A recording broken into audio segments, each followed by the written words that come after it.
All right, this video is not so much for Michelle Dow herself, but more for the people who, permit this type of, abortion from happening. So these are abortifacients, right? What does that mean? That means that the baby is conceived, right? There's a baby there, and the small boy or the small girl will die. It's not like the blastocyst will fail to implant. It's this, let's call it what it is, right? The boy or the girl will be killed because of these death drugs.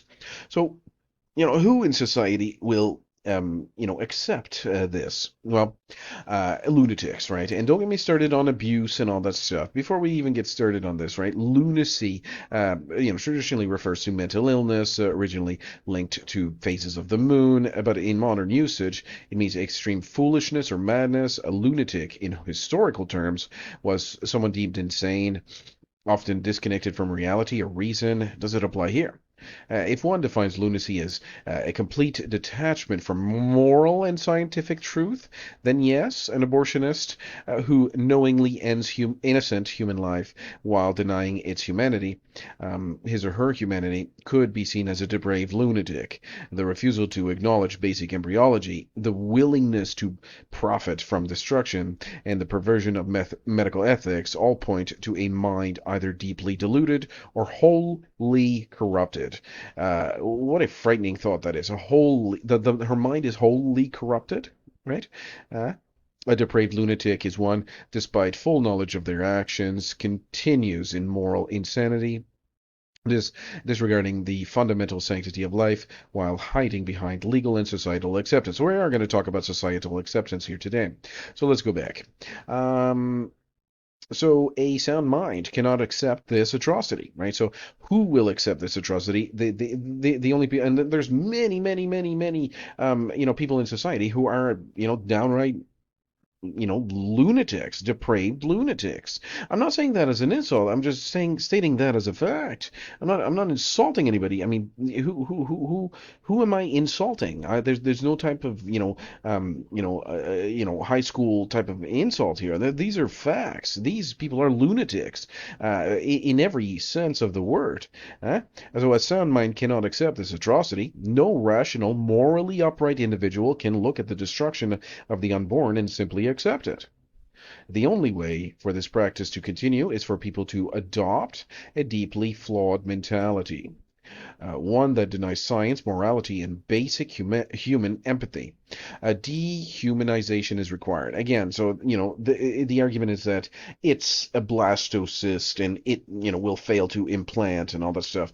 Certainly not, right? This is a small boy or small girl that has inherent value and the right to life. A small boy that will die. A small girl that the stage of development is the implantation stage there is for no other reason than Dr. Michelle Maridow decided to play God.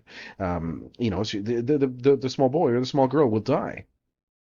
The same tactics used in history's greatest genocides, labeling certain groups as less than human to make their extermination palatable, are at play here. It's incredible that it's our own offspring, which is one tactic that we've never seen in, for example, there's been, people killing, people, and they're from a different ethnic background, but this is the same ethnic background. It's truly mind blowing here, but it just that there's this lack of some sort of lunacy happening here, and it's all a mental. It's just not sound reasoning. It is what it is. That is what it is. So cognitive dissonance allows the crime to continue. Many who support this atrocity know deep down that it is wrong. To cope, they convince themselves of comforting lies that the unborn are just cells, that abortion is healthcare, that it's about choice rather than life and death. Moral cowardice in the face of evil. A just society must take action against great injustices. Ignoring them, excusing them, or downplaying them is not neutrality, it is complicity.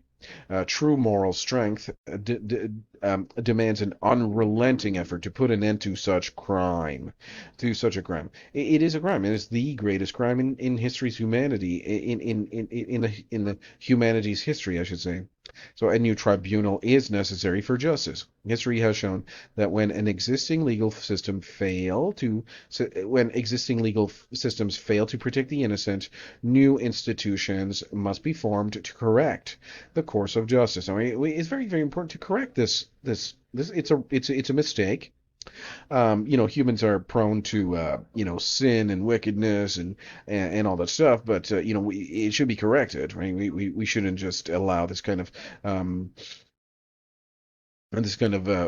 wickedness and whatever. So a tribunal for crimes against the unborn is not only justified, it is essential, right? We need this, right? It is it should be brought out of necessity, right? So legal and moral reckoning is inevitable. Sorry. So legal and moral reckoning is inevitable. So atrocities do not go unpunished forever, whether through cultural shifts, legal reform, or divine justice. Those responsible will one day face the consequences. It is not a question of if, but when. The obligation to take action. So a sane, moral individual has no choice but to act. The moment one recognizes the gravity of this crime, inaction becomes complicity. Silence enables evil. Decisive action is the only path forward. And history will, of course, judge those who stood idle. Future generations will look back at this time with horror. They will ask why more wasn't done, why justice wasn't served sooner, and why so many will choose comfort over truth. Those who fight now will be remembered as the ones who stood for righteousness. So this is why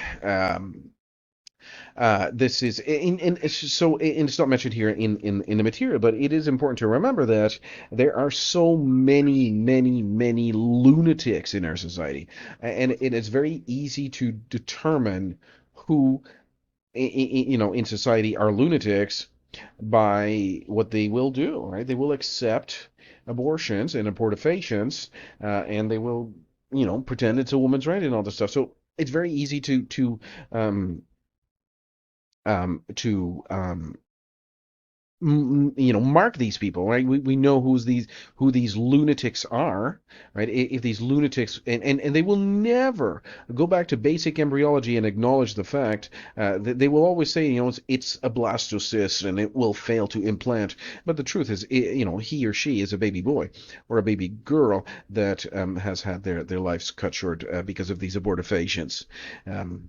Very sad reality.